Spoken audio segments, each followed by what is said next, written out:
And if you're looking to buy a prize-winning racehorse, it's time to head to Kentucky. The director of sales for Yearling Thoroughbred Racing and Sales will give us a look at why people are shelling out thousands of dollars for an unproven investment. That's next. Well, thoroughbred enthusiasts from all over the world are looking for that next Kentucky Derby contender, and they're gathering in Lexington, Kentucky for the second week of the Keeneland Thoroughbred Racing September yearling sale.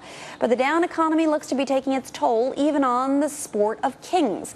451 horses were bought in the first 3 days of the sale.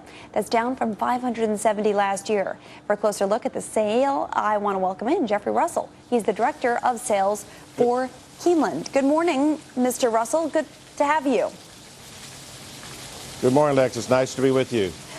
First of all, for those of us who don't know an awful lot about horse racing, what is a yearling and what is the September yearling sale? Well, a yearling is a thoroughbred horse that's 1 year of age. That's when we traditionally sell the thoroughbred crop. At the Keeneland September sale, it's the largest yearling sale in the world, where this year we've catalogued over 5,000 horses. So this is where America and the world come to buy the next racehorse. So purchasing a yearling is a gamble, I would presume, because these horses are pretty much unproven. How do people pick winners versus losers and know how much money to spend on these horses? Well, I mean, it's been compared in ways to doing a NFL draft while a child is in high school. There's no mistake, it's at a very young age. But people review the horses on pedigree and also on conformation and on prior commercial successes. So how is the economic downturn impacting the sale? It's had a huge effect on the sale. We kind of anticipated going into this year that we would have had a correction in our own industry due to overproduction, but the global financial crisis has really exacerbated it tremendously. And at the moment, our figures are in the rate about 30% down across the board. I understand there was a recent sale in Saratoga not too long ago, and one of the eye-popping statistics was the number of overseas foreign buyers who were making up a lion's share of purchases. Is that a change that you're seeing as a result of the global crisis? Yes, I mean, while the global crisis has affected every corner of the globe, there are certain pockets of the globe that it hasn't affected as badly. We're seeing people here from Russia, South America, Scandinavia, and some parts of Europe that hasn't had the same effect. This global crisis hasn't had the same effect.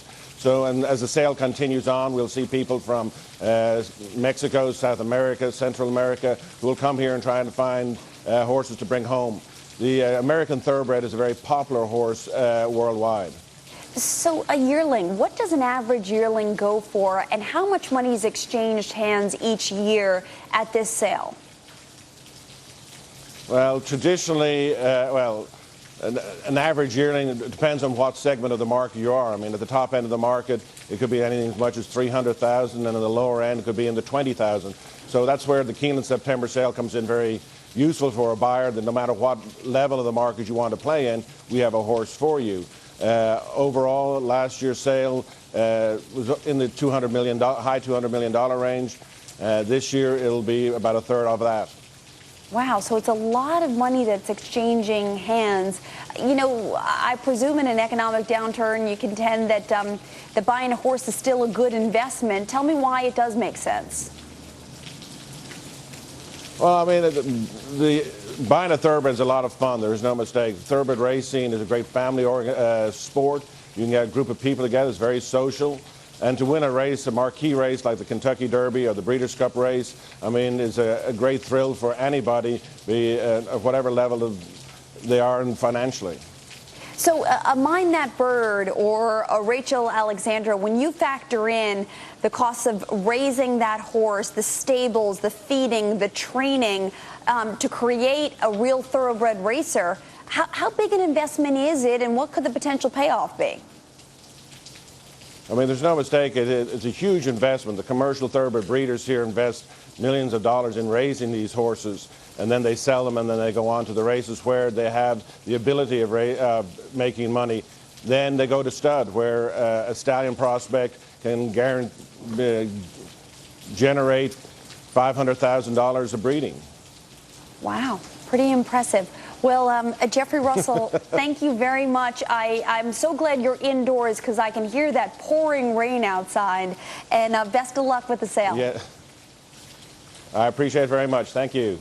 All right, let's go over to Jenna and get a look at this morning's latest headlines. That sounded like a massive downpour over his head. It did, didn't it? You could hear the echo. Trickling, yeah. Yes. Woo. Much better here in New York, thankfully.